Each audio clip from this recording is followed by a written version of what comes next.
ভালো আছেন বন্ধুরা, চলে এসেছি ছাদ বাগানে আপনাদের সাথে নতুন আর একটা ভিডিও শেয়ার করার জন্য। তো আজকে ছাদে একটু কাজ আছে, কি কাজ আছে সেটাই আপনাদের সাথে শেয়ার করব। তো চলুন দেখাই কী কী কাজ আছে। আর এই যে দেখুন, এখানে তো দারুণ গরমের শাক আমার তৈরি হয়ে গেছে মাত্র কয়েকদিনে। আর প্রথম তো পাখি খুব জ্বালাচ্ছিল, যার কারণে ঢেকে রাখতে হচ্ছিল। তো পরে বেশ সুন্দর বড় হয়ে গেছে এগুলো। তো এগুলো খাওয়ার উপযোগী প্রায় হয়ে গেছে, আর কয়েকদিন পরেই তুলে নেব।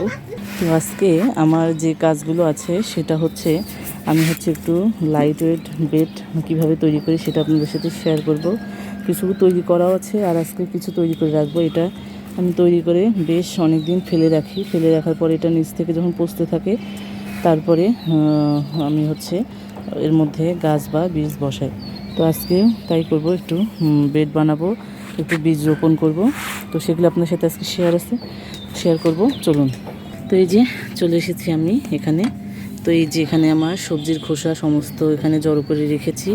এখানে প্রতিদিন যে সবজির খোসাটা বের হয় এইভাবে আমি এনে রেখে দিই।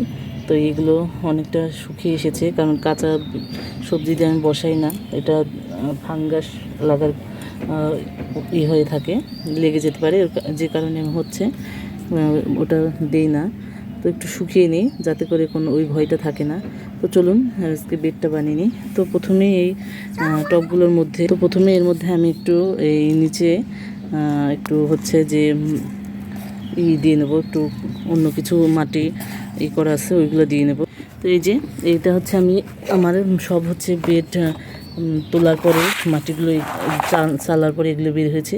তো এইগুলো আমি নিচে দিয়ে দেবো প্রথমে। তো এইগুলো একটু কিছুটা দিয়ে নিয়েছি।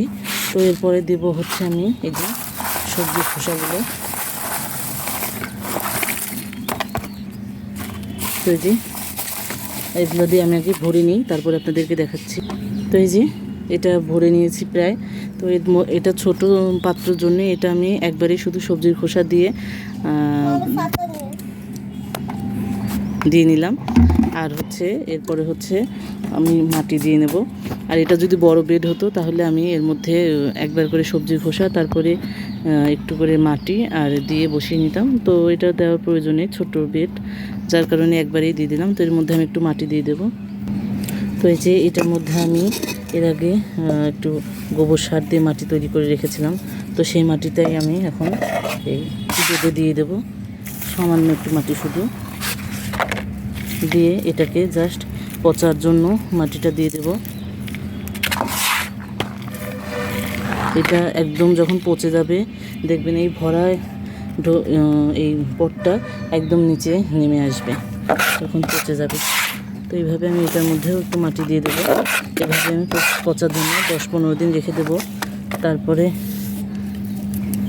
এটাকে দেখাবো আপনার। তো এই যে আমার বেড দুটো রেডি, মানে পট রেডি। তো এগুলো এখন এভাবেই রেখে দেব একটু জলের ছিটা দিয়ে। আর চলুন আপনাদেরকে আরও কিছু দেখানোর আছে। তো এসে গেছি এখানে। এটাও আমার সেই লাইট ওয়েট বেড তৈরি করে রেখেছিলাম সেই বেডের কাছে। তো এটা আপনাদের শেয়ার করা হয়নি। তো এটার মধ্যে আমি আজকে বীজ বসাবো। দেখুন এটা পুরো ভরে দিয়েছিলাম আমি। তো এটা চলে একদম কত নিচে গেছে। তো এর মধ্যে বীজটা দিয়ে আমি একটু মাটি দিয়ে দেবো, পরে যখন গাছ বেরোবে তখন আর মাটি দিয়ে দেবো, এখন আর দেবো না। তো চলুন দেখাই কী কী বীজ বসাচ্ছি। এই যে চলে এসেছি, এটা বাঙি। এটাকে কী নামে কি জানি না, এটাকে বাঙি বলে। তো এই বীজটা আজকে বসিয়ে দেবো। এটা খাওয়ার পরে বীজটা আমরা রেখেছিলাম বসিয়ে দেওয়ার জন্য। এটা আমি একটু বেশি করে বসাবো, জানি না কয়েকটা গাছ বের হবে। তো গাছ বের হলে আমি সেগুলো বিভিন্ন জায়গাতে করে দেব, বসিয়ে দেব। তার জন্য বেশি করেই বসালাম, যেতে কয়েকটা বের হবে জানি না। তো আমার ওখানেও একটা গাছ বের হয়েছে, চলুন দেখাই। এই যে এখানে একটা গাছ বের হয়েছে, এটা একাই হয়েছে, আমি জানি না এটা বাঙি গাছ কিনা, তবু আমি রেখে দিয়েছি। দেখুন গাছটা কত সুন্দর পরিপুষ্ট, বেশ দারুণ।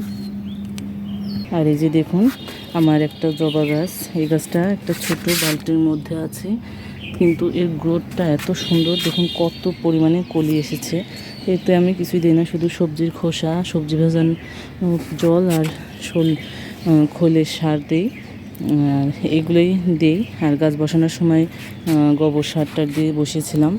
তো দেখুন এত সুন্দর তার গ্রোথ হয়েছে এবং এর ফুলগুলো কেমন হয়েছে আপনাদেরকে দেখাচ্ছি। আমার আর একটা ভিডিও করা আছে। তো এই যে দেখতে পাচ্ছেন ফুলটা কত সুন্দর ফুটেছে। তো দারুণ হয় এরকম যত্নে এত সুন্দর ফুল হচ্ছে, বেশ সুন্দর লাগছে ফুলটা দেখতে। তো কীরকম ফুলটা ফুটেছে গাছ জুড়ে সুন্দর। তো আজকে তো আবহাওয়াটা খুব মেঘলা, আর আমি একটু বিকালবেলাতেই চলে এসেছি গাছপালাগুলো দেখার জন্য, কারণ এখন প্রচণ্ড পরিমাণে রোদ পড়ে, যার কারণে গাছপালা সেভাবে যত্ন নিতে পারি না।